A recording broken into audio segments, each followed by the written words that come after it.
Grandma, I'm bored. What are we going to do today?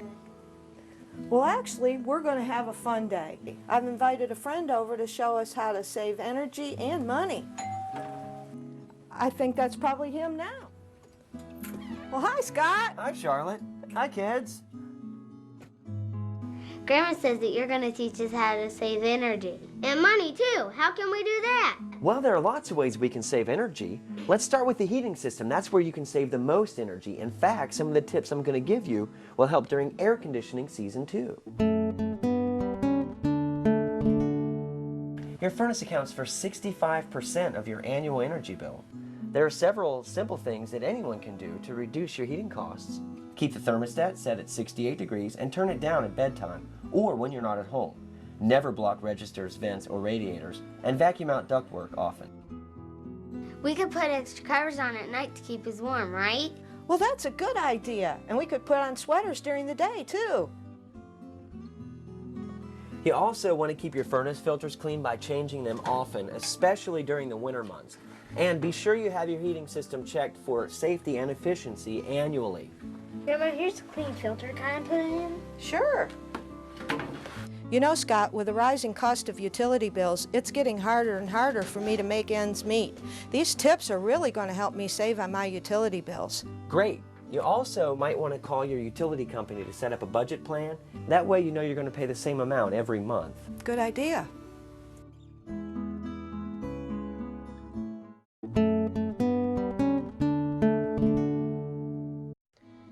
Grandma, I got chocolate all over this shirt. Can you wash it for me? Boy, it looks like I'm going to need to do a load of wash, and you look like you're going to need a bath. Hey, while we're at it, let's go ahead and talk about saving energy and money while using water. You know that heating water takes about 25% of your annual energy bill, but we can reduce that by following some simple guidelines. The first thing you want to do is make sure you have the thermostat on your water heater set at 120 degrees. Is that really hot enough? You bet, and it's safer too, less risk of accidental burns. Another good idea is to wrap exposed water lines to help keep them from freezing or losing heat. You might also want to check your water tank to see if it's already insulated or if it might need a tank wrap. Oh, that's a good idea.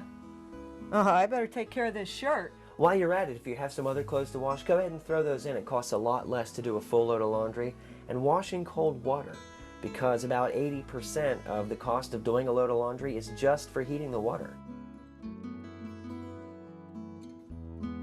What else can we do to save energy? Well, other things you can do include fixing leaky faucets, taking showers instead of baths, and not leaving the water running. You mean like when we're brushing our teeth? Like when we're helping with the dishes? You got it. Oh, while we're on the subject of laundry, always dry full loads. Never let the vent get clogged. And also, don't ever disconnect your dryer vent into the house because it can cause mold and mildew problems. What about hanging clothes outside? Mom does that all the time. That's another great idea.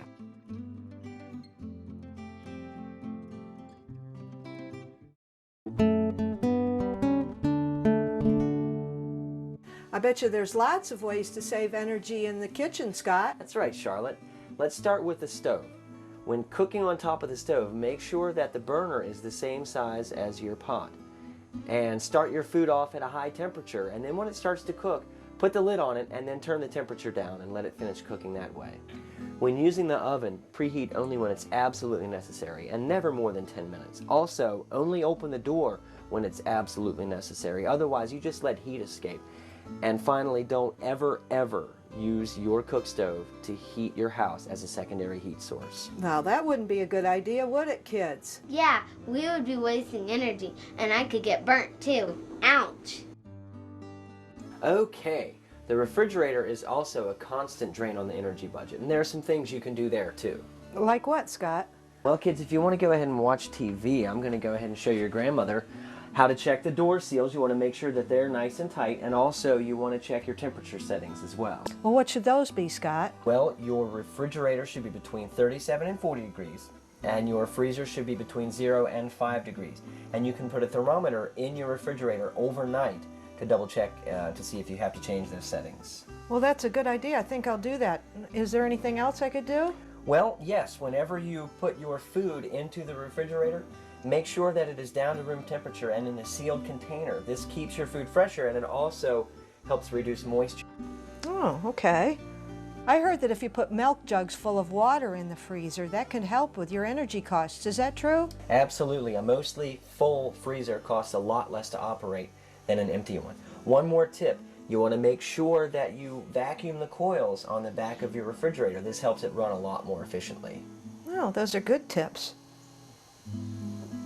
This has been very interesting and helpful too. What other tips do you have, Scott? Well, I noticed that you're already using energy-saving compact fluorescent light bulbs in the dining room. Did you know that they give off 60 watts of light while only using 14 watts of electricity? They are funny looking, aren't they?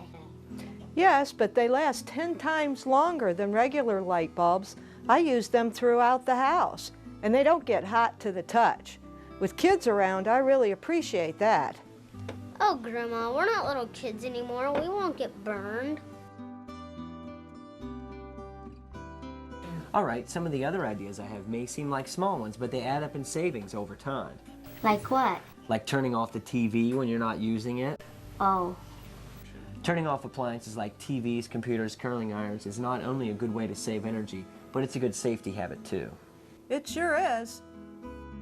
Air leaks around windows and doors, attic access panels, plumbing holes, all of these can be a real drain on your energy budget, so you want to make sure they're sealed properly. You may have to caulk if necessary.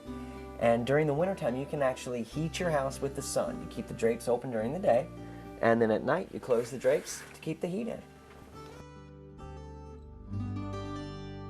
That's about it. Well, we really appreciate your help, Scott. We learned a lot today, didn't we, kids? It's been a great day. No, is it a great Scott day?